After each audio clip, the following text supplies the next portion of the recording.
Welcome to the Kortex Media Podcast, Marketing Accelerator, your compass for navigating the dynamic world of marketing and business growth.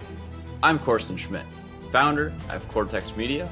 Our mission is to equip marketing agencies with the custom growth solutions they need to unlock massive revenue increases and scale their business.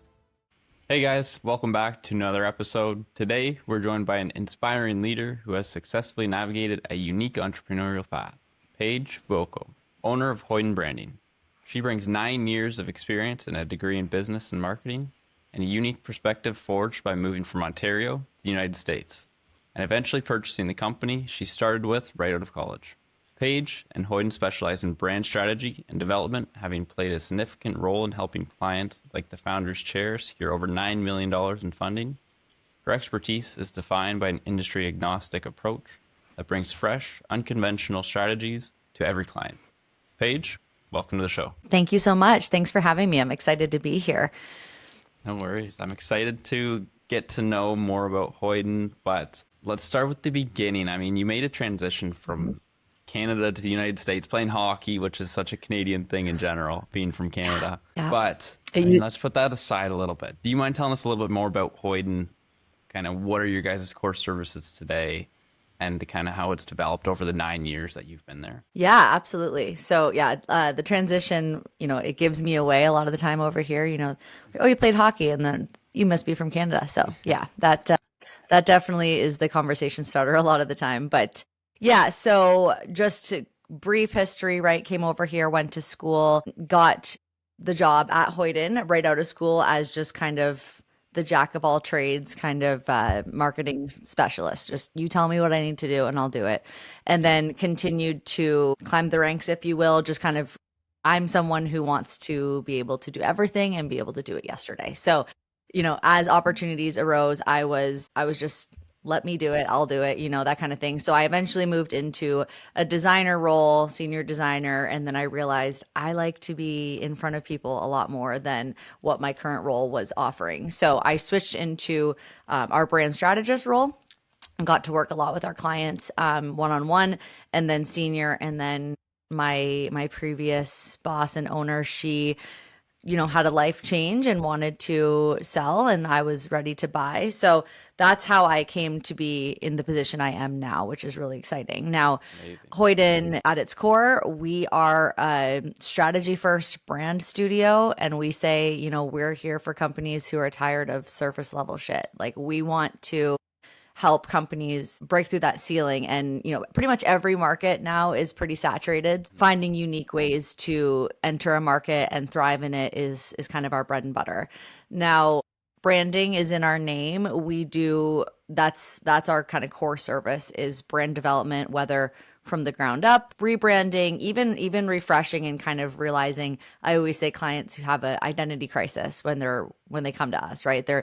We know what we need to do, but we aren't feeling comfortable in these clothes kind of thing, right? So we're able to get in and really peel back the layers for what it is that they're looking for to help go to market. And then once they're in said market, to really thrive and grow and stand out from the competition. So that's the 10,000 foot view.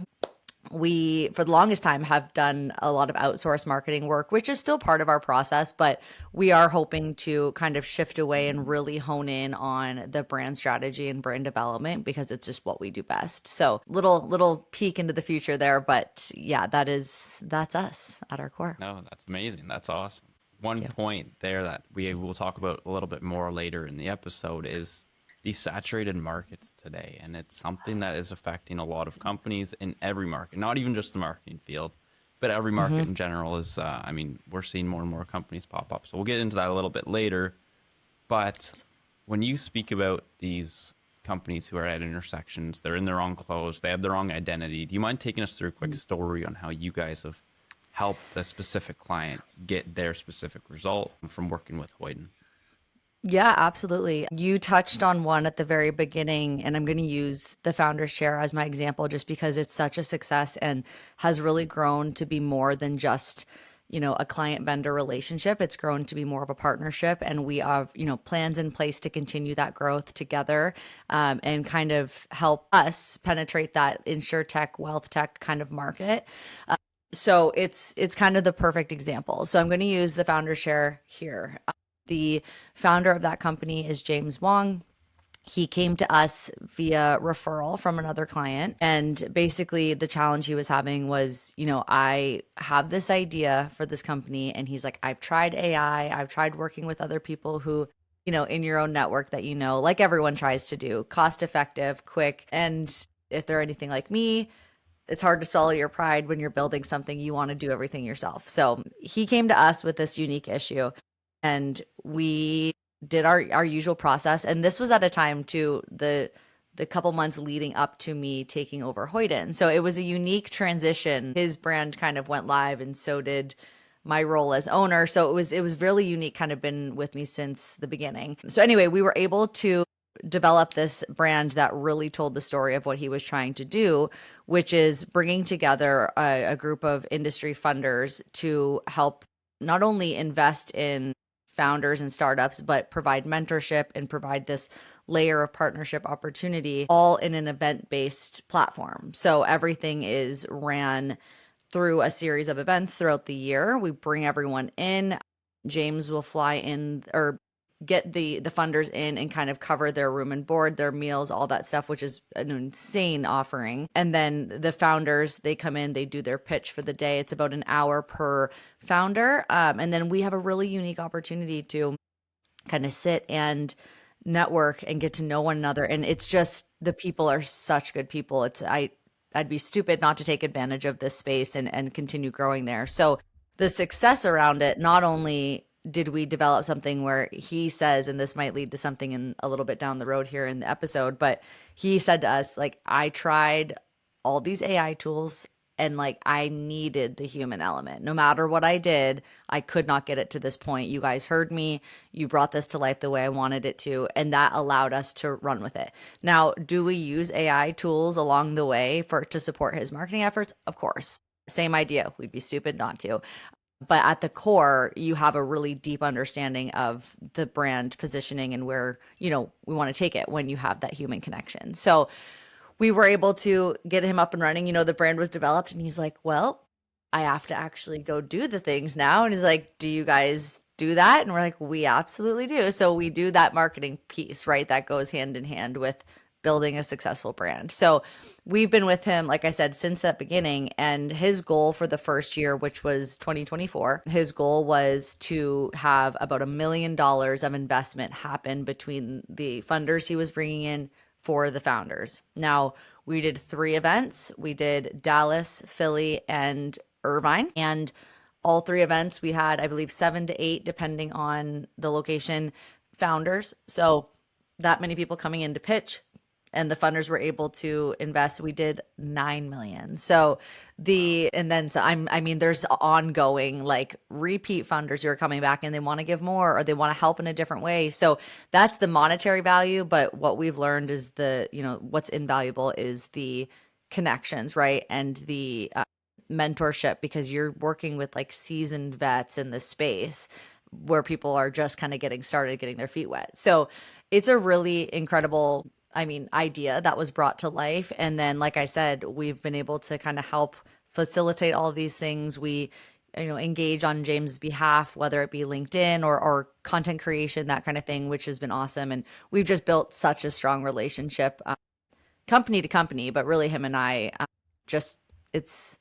I can't say enough good things about it. So that's I would say our biggest kind of success story, just because of all the layers that go with it. But I can't tell you how happy I was to hear, I tried a million different things, AI being one of them, and it just did not hit the mark. It made us feel good. It's not taking our jobs anytime soon. So yeah, that's kind of our big win. And then we went into this year, we only did 2 events this year purposefully, and they were major successes as well. Deals are still being done, so I can't drop any numbers there, but really great stuff. And now we're moving toward a new endeavor in the new year with him and seeing, what new things we can offer and provide the industry with a really unique experience. So it's awesome. That's amazing. That's an awesome story, Paige. Thanks for sharing that. And I feel like, of course, that's partnerships is so important in this industry today. It is, because the markets are so saturated and it's hard to build that trust at the beginning of a relationship. But to work with a client and watch them grow from year to year, and really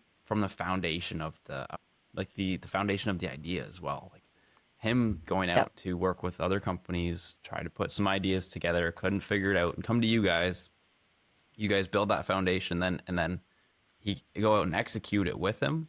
I feel like that's Yeah. such an amazing feeling. And then again this year, doing the same thing to help him move forward, help his company move forward. I feel like it's a huge benefit for you guys. It feels good for you guys because he can trust you. He knows you guys are going to help him get the results, just like you guys did the first year and make the pivot. So yeah, that's a great story. And I love hearing the process between different companies because everyone looks at a solution differently. Everyone looks at a problem differently. Yeah. So hearing Absolutely. the different methods and how to get to the result is truly amazing. And I love diving into that. And I mean, you brought up AI, and we'll talk about that as well. But AI aside, what are some of the biggest industry trends that you're seeing today that are affecting, whether it be branding, let's just go marketing as a whole, that's affecting these us marketing agencies today? Yeah, I'm thinking like trends adjacent. It's almost challenges that I think It are the is. biggest thing. Like they go hand in hand because when something happens and people get on board with it, such as some sort of industry trend, it will cause challenges, ups and downs for everyone, right? So the biggest thing that we're finding is just there's so much money getting thrown around for ads, any sort of pay-per-click, effort, right, on in the digital space. Now we are seeing a lot of people shift into more of an in-person, like kind of reverting back to in-person again, which I think is fantastic. I mean, TFC, which that's our acronym for Founder Share, TFC has proven that works, right?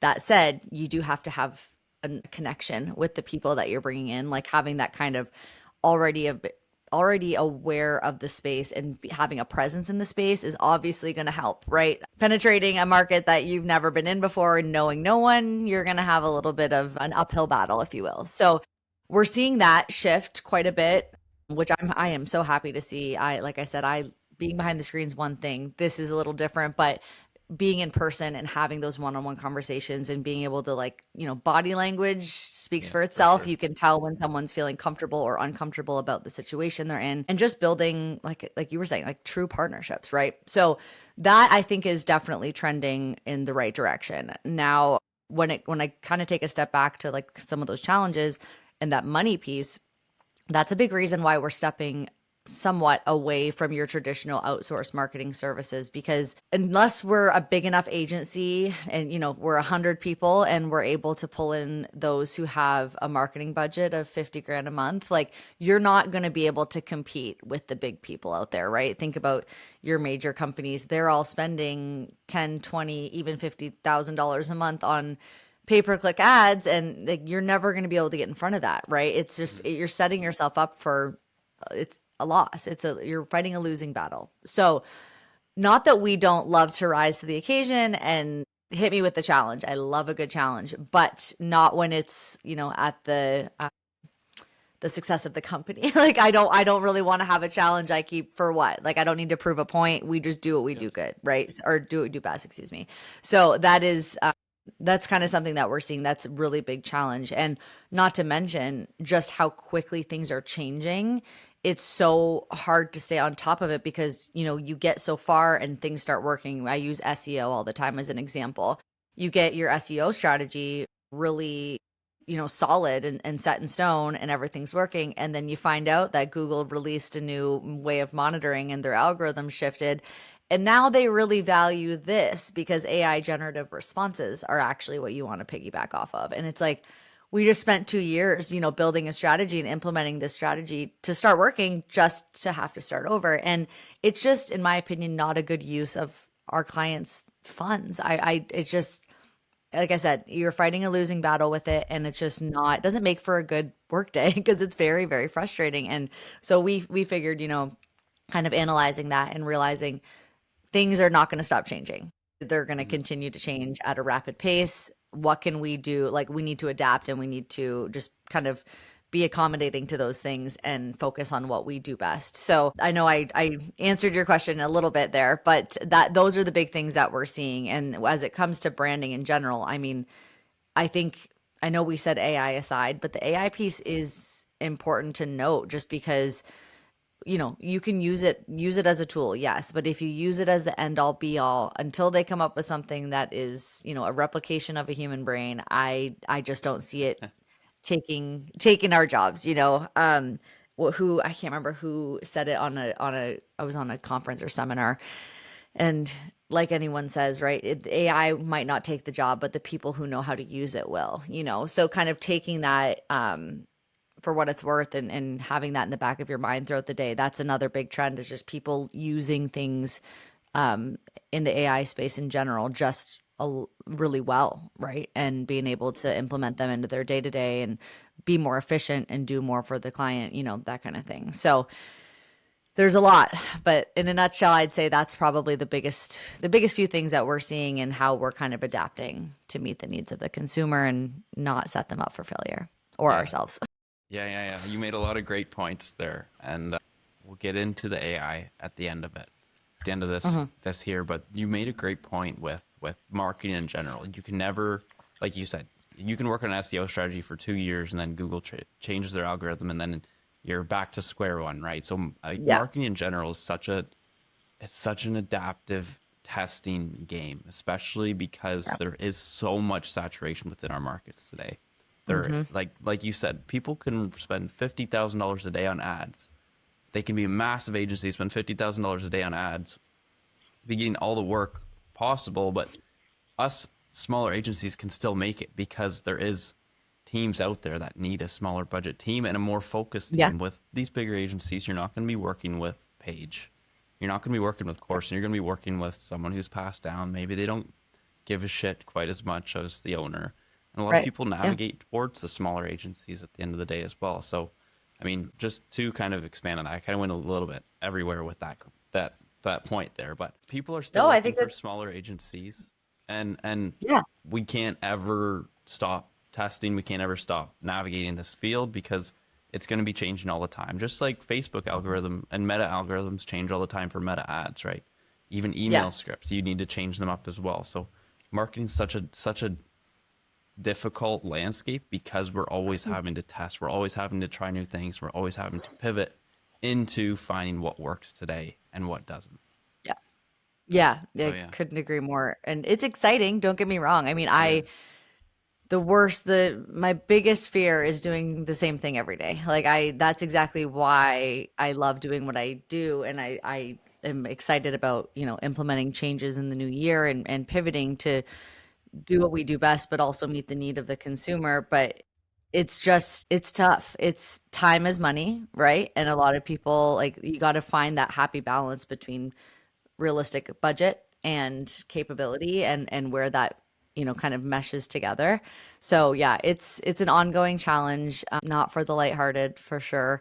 And I think that on the flip side, like when you're working with the client, that's the challenge is one thing, but then having that kind of expand to be, well, why isn't this working? Well, and it's like, unless you start printing money, or unless, you have just, and I say money, not necessarily for the pay-per-click piece, but for the time. Like, we can do more, but I can't do that for free. There's those other kind of caveats that go hand in hand with it. So it is definitely a challenge, but I think too, like, the challenge we're having with it might, like in particular with Hoyden, might just be the fact that, for the longest time we were in a smaller area, and now we are expanding, and we're realizing, okay, if we're going to expand, we can't have these types of price points or these types of processes, because it is more catered to the smaller company, a smaller business. Now it's like, okay, we're going to start playing with house money, right? We got people who have money to spend and money to spare, so to speak. Now we have to look at things different. And here we go, like you said, back to the drawing board, back to planning, pivoting, trying things out. The A/B test piece cannot, go without being said. That's really important, to try one over the other. It's nonstop. So keeps us on our toes, for sure. No, it's fun. The marketing world is not an easy one. A lot of people think it's some easy, I'll come in, I'll step in, I'll make a business. But that's why our markets are so saturated. That's the difference between a good agency and a bad agency. And that gap is huge right now, because lot of, we said trust earlier, and that's one of the biggest aspects. Is companies don't trust anyone anymore or agencies anymore because they've gotten screwed from the gap from an agency that doesn't really give a shit versus the ones that actually give a shit on getting their company results, right? So I mean, it's not a Yep. tough space at all. You need to make sure you're really looking at the trends and seeing what's going on how to navigate this space, especially with AI now, because it's making such a difference so quick Yeah. and it's always changing. Now, speaking about Yeah. the AI side of things, Yeah. it's an amazing tool, like you said, and it's a great point. You're never, unless it has a human brain, it's not going to be able to strategize brand at all because humans connect with humans. Humans know what resonates with other humans. AI doesn't really hmm know that yet because it doesn't know humans. I mean, it speaks to Yeah. humans, I guess, kind of, but it doesn't know humans. Like I could look at you, Paige, and probably figure out what you would like better than AI could figure out what you would like. It's 100. just yeah, human at the end of the day, humans connect with humans. I mean, it's an amazing tool and why not use it? And I actually had someone on the podcast a Yep. while ago that said we made these identities within our chat GPT that we said, oh, you're this person and you think this way and you like this certain thing. And they had a few different identities and they would go test their strategy or their marketing, their offer with these different identities, and which is a great idea, but it's not Well, a solidified answer to your problem. It's just another opinion on kind of how it's going to navigate that space. So, yeah. I mean, it's an amazing tool and use it to get opinions and kind of bounce ideas off of. But how are you guys Yeah. It's really kind of using it theoretical, to, right? yeah, how are you guys really using it to enhance your guys' work? Yeah. Yeah. We try our best to use it in general, right? It's one of those Yeah. things where like I have as something as granular as like an email tool. I use Superhuman, which for the emailing, it's fantastic, right? Super simple for me to be able to hit one key and that's archived and this is moved to different folders and it just allows me to be really organized. So like that's an example that it goes across multiple things. Like that's just email, but we use those types of tools to allow us to just be more efficient with our time. Like Yeah. that at the end of the day is the biggest thing. Time is money. I said that before. So navigating and having more time to work on client stuff or our stuff and stop those mundane tasks. I'm sure you've heard this a million times. Like that's the big thing. Now, when it comes to the branding aspect, right, and the actual work that we're doing with our clients, we're going to use the chat GPTs of the world. Actually, we've been using Claude a lot more lately. I just really enjoy Claude. We will use, we always say Chad and Claude. It's like Chad, yeah. they're like, That's what I yeah, call them. yeah. Chad, yeah. I thought I was unique by saying that, and then I was like, "Oh, I think everyone says that." So yeah, Chad and Claude are two AI assistants, if you will. That's how we use it. I mean, I have a million ideas a second, it feels like. So I use that as kind of a brain dump tool, right? Like, so I'm working with this client, and these are the types of things I want to make sure I'm bringing up in this next strategy piece and then using that as kind of a research tool to say like here's what we have so far. Now what are some of those questions, like kind of measuring against the questions we have, what are some more that we can maybe pick out of their brain and just get us thinking. It's no different than being in a room with a brainstorming session, right? To say, Yeah. all right, Susie, like we need to come up with some more questions for this. Like, how can we really ask them these things? We're fully remote. I don't have a brainstorming session available at the drop of a hat. I mean, we're on Slack. We use Slack very diligently all day, every day. Yeah, you can hop on a huddle, not quite the same and not as efficient. I can't just interrupt my employee's day just to have, bounce an idea off of them. They would never get anything done because I do that a lot. So that's where I'm using it really heavily is like that kind of initial brain dump, draft me up something so I can digest it and put the kind of branded, depending on the company we're working with, their flair to it, their tone of voice. How can we make sure it resonates with them? That's when we take it and flip it. Now, I will say, kind of another challenge, another quick use case on that. So we had a client that the person we were working with wasn't old, but the board of directors we found out were very seasoned, if you will. So we did this really extensive strategy for them and a rebrand. And part of the strategy, it was like 60 pages worth of content, like a lot of findings, a lot of recommendations. And we were like, if we were to manually type all this out and organize it, like there goes your entire budget. Like that's going to take days. Now, we have tools, access to tools, right? To be able to say, all right, we've accumulated all of this, like these are all of our findings, organize it, by this type of table of contents. Like we do that and then it will spit it out. Now we're never, ever going to take, the first thing AI gives us and run with it. Like where there are going to be, you're going to go through it with a fine tooth comb, like Chad has ruined the M dash for everyone, which drives me nuts because I'm a really big M dash fan. I think it's a beautiful grammatical tool. But it is now ruined. Everyone sees it and they're like, that was written with AI, right? It's insane. So yeah, so basically with that tool, we were able to use it, went through myself and one of my other employees went through it, I think twice each, going through like this kind of redundant. I know we found this over here, but it's already talked about up here. So kind of organizing through it, right? No different if someone were to write it and I was editing.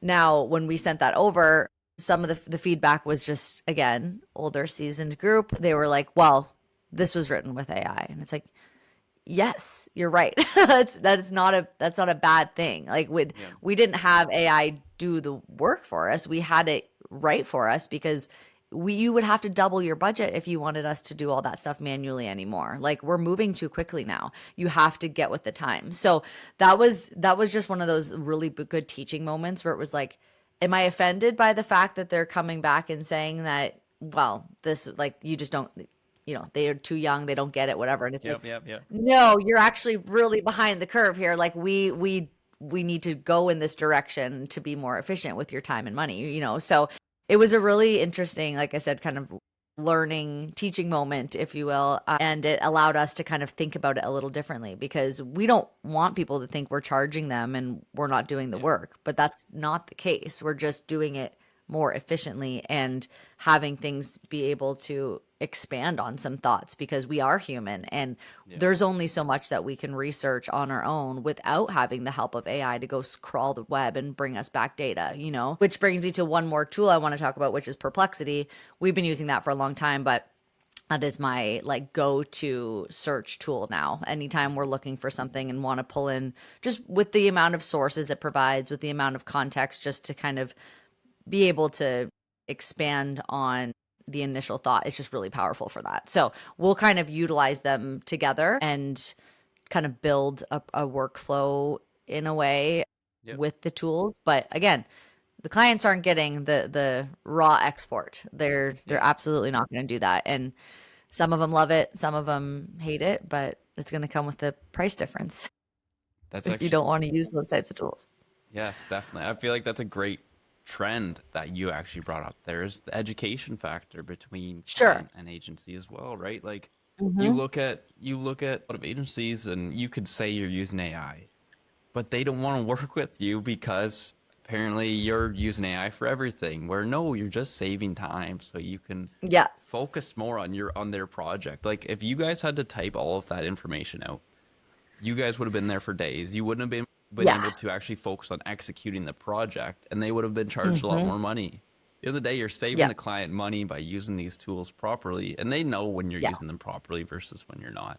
That's pretty easy to tell now at this day, in this day and age. So, I mean, that education factor is huge and I feel like they'll get it at some point, but I feel like we're still going to have some of those agencies that are still going to navigate all towards AI.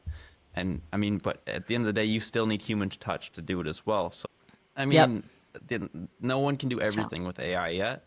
So that's a huge education curve that we need to go through in this, not even this space, in any space, who's helping a business, who is consulting a business, or who is also doing whatever marketing for a business. Like, it's that B2B layer, right? It's working with, I mean, the AI side of like, monitoring people's behavior and dropping an ad, that type of thing for your B2C, fine. But to be able to, like, I can't tell you how many times I use James a lot as my example, just because I always say he's like the golden child of clients, because he's like, I threw this in Chad, like, take this with a grain of salt, but like, here's kind of what I'm thinking as options. Like, beautiful. Why would we spend hours like manually writing that out just for us to have a debate and switch it up and then then decide what we're going to do? It's like it's just you have to be working with the right type of people with the right type of mindset, which kind of leads into, I don't know, this isn't necessarily a trend, this is just kind of facts, but we know there's a generation that is about to retire. We know that there's younger people going to come in, going to take over, just so many startups, right? There's people starting businesses left, right, and center. So knowing that it is going to be pivoting and getting rid of that kind of mindset of, oh, this was written with AI. And it's like, yes, you're right. That's facts. Like, just let it happen. That kind of thing. Those people are slowly leaving the industries, which is great. They did their time. They did an excellent job. Now we have to adapt. We have to move. It's not going anywhere anytime soon, right? It's here for the long haul and then some. Definitely not going to change or slow down, excuse me, anytime soon. So yeah, that's just, I wanted to make that note because I think that's something as we kind of pivot into honing in on like really specific services and niching into that insurtech, fintech, wealth tech space, that's a lot of those people who are going to retire. Like, that's a huge opportunity because they're on their way out. Most of them were started, the original founders, still, president or CEO or something. And the decision makers are going to be those who are excited about implementing an AI tool in some way, shape, or form. So For sure. just kind of seeing that and trying to adapt to it. Yes, for sure. For sure. That's a great point that you brought up there. Now, I want to move the conversation a little bit more towards the lead gen factor because I always ask this question on the podcast. And it's for the marketing agencies who are watching this podcast who want to learn a little bit more about kind of who's doing what in this world, because you look at ads, it's super saturated. You look at LinkedIn, there's tons of messages in your inbox. You look at email, there's tons of messages in your inbox. SEO is such a tough place to navigate, especially in the agency world. Lead generation for Hoyden, what seems to be your guys' go-to today to get those clients that you guys really want to work with? And you said you work with more of that you said fintech sort of. Insurtech, fintech. Yeah, and that's Yeah. somewhat new. Yeah, that is somewhat new. Now we've been industry agnostic forever. It's just kind of like at the very beginning, the previous owners were really focused on like economic development clients, and then we shifted in. We've had anywhere from telescope manufacturing all the way to like a cigar lounge. Like, literally, we've got people all over the place, which does allow us to have a unique perspective on just going to market because we're learning so many things from different people. Sure. Now, when we look at this space and getting into the lead gen for this space, it is all about who you know. And when I say who you know, I'm not saying handouts. I'm saying building relationships, having really strong partnerships with the right type of people, and then having them. It's the perfect situation. It's like, if you think about the B2C side, you want your consumer to do the marketing for you. Go tell your friends, go share a code, whatever it is. We did this much. We got you as a loyal customer. Now we want you to go spread the word and like do it for us, that kind of thing. Same idea. You build a relationship. We build these partnerships using James as the example again, go to these events. And now I'm sitting down, with a dinner of 20 investors who have an extremely impressive, rap sheet. And now you just got to sell yourself. People buy people, so your product can be great. But if there's one thing I learned watching these investors, analyze these startups, is they're looking for the right person. Like, your idea, you can have a beautiful idea, but if you have the wrong person behind that idea, it's never going to go anywhere. And a lot of the time they have the infrastructure in some way, shape, or form to be able to take the right person and their idea and then have the infrastructure be able to build that out more. So even if the model isn't really buttoned up, but the person is, they're going to buy into that more. So that's kind of taught me, the power of relationship building and getting there in person. I think that's why we're leaning into this kind of partnership, is it is forcing us to be in person with these people and have those really great conversations. So we also, the product speaks for itself. We've had really, really fantastic brands develop and go to market that has allowed us to be able to show like, this could be you type of thing, right? So those are our main thing. We have one simple form on our website. We go through phases of social posting because clients come first and we come last. it is what it is. We're about to enter into the season where we ramp up a shit ton of social posts because everyone shuts down for the holidays. So 'tis the season for us to get some Hoyden marketing done. But that's it. I mean, we're not doing any sort of paid advertising. We're not doing anything like that. Everything is really just who you know. And that's making us have to pivot a little, right? We do have to kind of put more eggs in that basket, because if that's going to be how we're getting sales and people in the door, we just need to do it more. I will get stuck doing the day to day, and that's not where I need to be. I need to be out having conversations, showing people how incredibly talented my team is and how we can be bringing them that type of success, you know? So I really encourage other entrepreneurs, founders, whoever, however you want to say it, to just go out and build really good relationships. And if you're not super outgoing, or, you know, you feel like that's really not a strong suit, find a mentor, find some sort of course or tool or something, and go learn how, because people are going to, in my opinion, people are going to get burnt out from all this AI type of stuff and all this, well, I'm spending money, and it's not going anywhere. Well, yeah, you're stuck. You're sitting at home doing nothing. Go be with one another. Go have a real human connection and build your business that way. I find that is invaluable, and it's going to allow us to keep growing and not get stuck behind this tech wall, you know? So that's my 2 cents on that. No, that's amazing. And people, like we said earlier, people want to deal with people. People want to speak with people. They resonate with other people, right? So if you can be that person that is comfortable in your own skin, in your own business, and actually out there as a CEO, finding, speaking, learning, partnering with other companies, it's going to set you apart, because so many entrepreneurs, so many CEOs, founders, etc., whatever, can't do that anymore. We lost that human touch, and a lot of people want to sit behind the screen, blast out as much as they can, but if you get that human touch, is what you're saying, is it's super important. And I feel like you said, we're seeing more and more of it, right? You're seeing more conferences come up now that COVID's over. It's been over for a while now, but we're starting to see it come back surfacing again, because people missed talking with people and having more conversation one-on-one, and building that relationship from the ground instead of through an email at the end of the day. Yeah. So, well, and you said before, you know, some of those tools, one of them being like cold, it seems weird to say cold emailing, but like cold calling via email. What's real and what's not? Like half the time. And I think I think you might be an example of it, where it was like putting it off because I was like, oh, this is just someone somehow obtained my email and sent it. But then it's like, okay, you start to feel, you know, either fall, and maybe from the initial one, that's part of the CRM, the workflow, right? But then having the personal outreach to be like, no, this is legitimate. Like, we're just looking for this, that, and the other. Like, that allows you to have a little bit of trust back in your day. And that is the biggest thing. I don't know what is a scam and what isn't anymore. And I just think, like, I don't know if you've seen these, it's so silly, but those memes, right? Where it's like, I'm going to be so scammed when I'm older. Like some of these AI videos and stuff like that. It's like, today's seniors have got to be really struggling, but that's kind of how it is. It's like, I don't know if this is, you can't even really tell anymore. So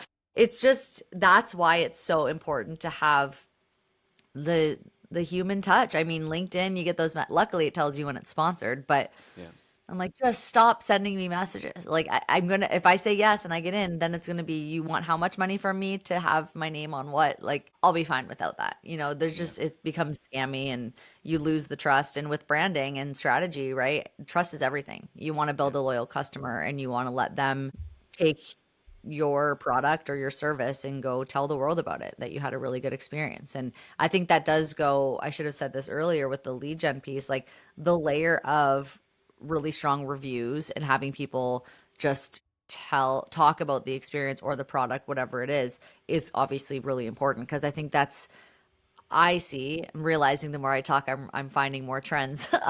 But the purchasing behavior, right? People are going to go to reviews because they want other real people to tell you what they experienced, whether that's a new comforter for your bed or whether that's a plumber, you know, whatever it is, they want to know that it is what you pay, you're getting what you're paying for. So honing in on that as a strategy with the marketing arm, I think is really important. Just ensuring that anytime someone leaves, whether, you know, they check out or they offboard, make sure they're writing a review, because it's going to be really powerful. So kind of a trend in the lead gen space, so. Yeah. And I want to expand a little bit more on this. I want to move on to the next question, but I want to expand once more. And that's that your Cool.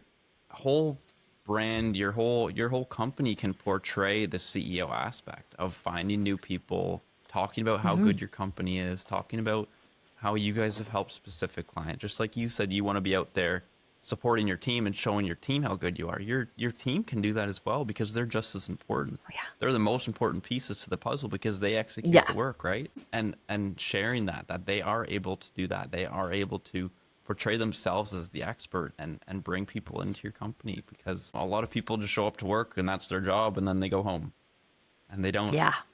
think about that Not for other me. aspect. Oh, I'm at a coffee shop. Maybe I noticed their marketing sucks. Let's Go just have a have a conversation. conversation about it. Yeah.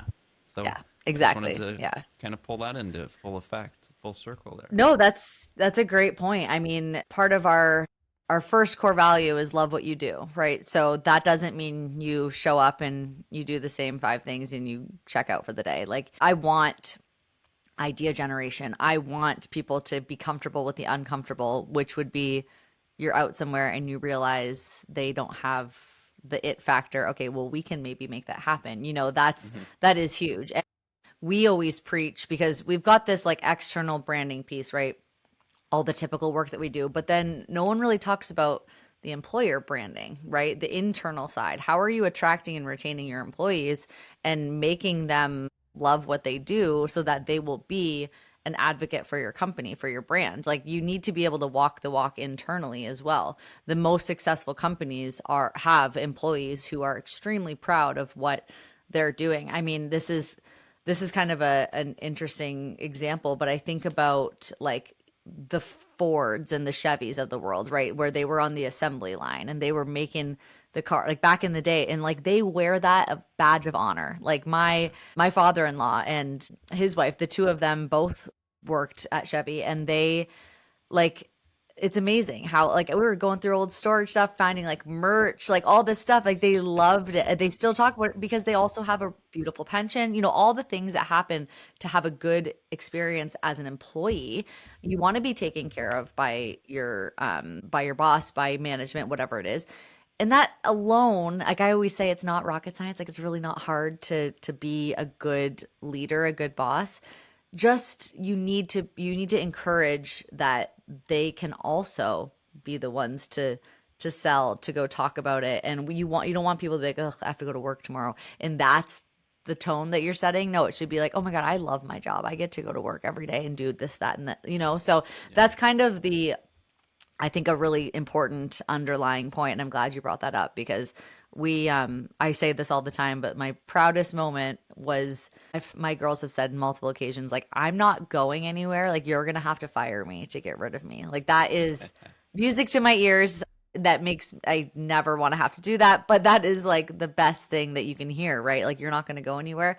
Perfect. That means I'm going to treat you and make sure you have what you need to continue growing in your career, in your personal, professional development, to make you want to stay and make you excited, because that's just going to provide a better product. So you're absolutely right. That can't go without being said. It's extremely important and allows companies to, it's the culture piece, right? You got to have a good culture. It'll go a lot further than throwing $50 at an ad. That's for sure. So Yes, for sure.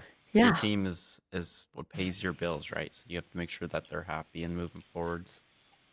absolutely. Yeah, I love that. I love that. So Yeah. moving on into the kind of the next part is more of the Mhm. future of Hoyden.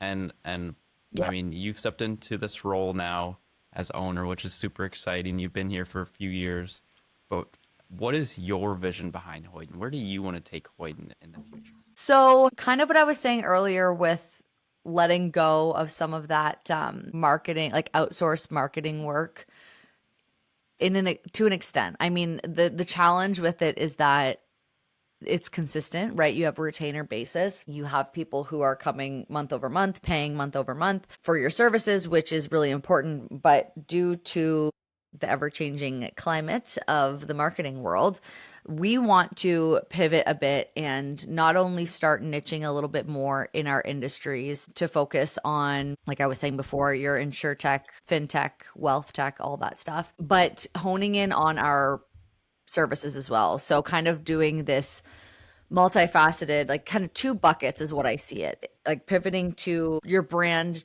development, rebranding, right? Like I was saying before, you have this identity crisis but your core is really solid. Your team is incredible.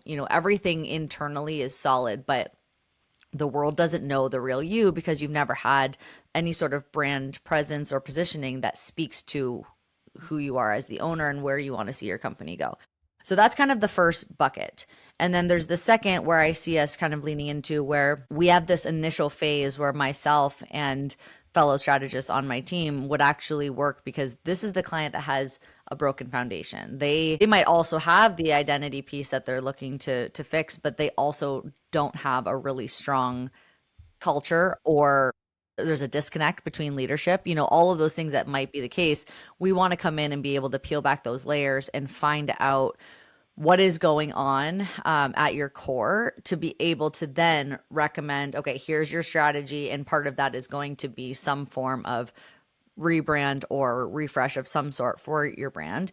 And that goes, like I said, that kind of brings in that layer of like your employer branding, making sure that your team is taken care of before your customer, like before we go to sell to your customer. To your point, they're the ones who are bringing the money and doing the work. You need to make sure they're happy. So it's basically just an extended piece to the first customer I was explaining, is just getting in there and, like I said, working with leadership and really identifying what's going on and how to fix it. And then instead of, developing these things and then implementing them for you, the goal would be to try to target customers who have a marketing staff, even if it's one person, just someone in-house, because everything has to happen real time these days. Like, yeah, you can do a social scheduling tool, which is important for the filler, but we can't be the ones to come in and say like, hey, you guys should be doing TikTok. We wouldn't be able to do that because we'd have to be in all day, every day filming. You got to do things on the fly. You can't just, it's a really hard strategy unless that's all that you do, So it's like things like that we have to consider.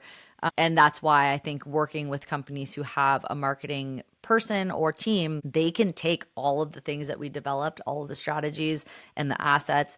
And now you guys are the ones who get to, like I said before, wear it like a badge of honor. You get to go in and you have all the tools you need. And then in a perfect world, I'm waving my magic wand here. I stay on to be their kind of strategic consultant to make sure, okay, is this working? And are you guys doing it correctly?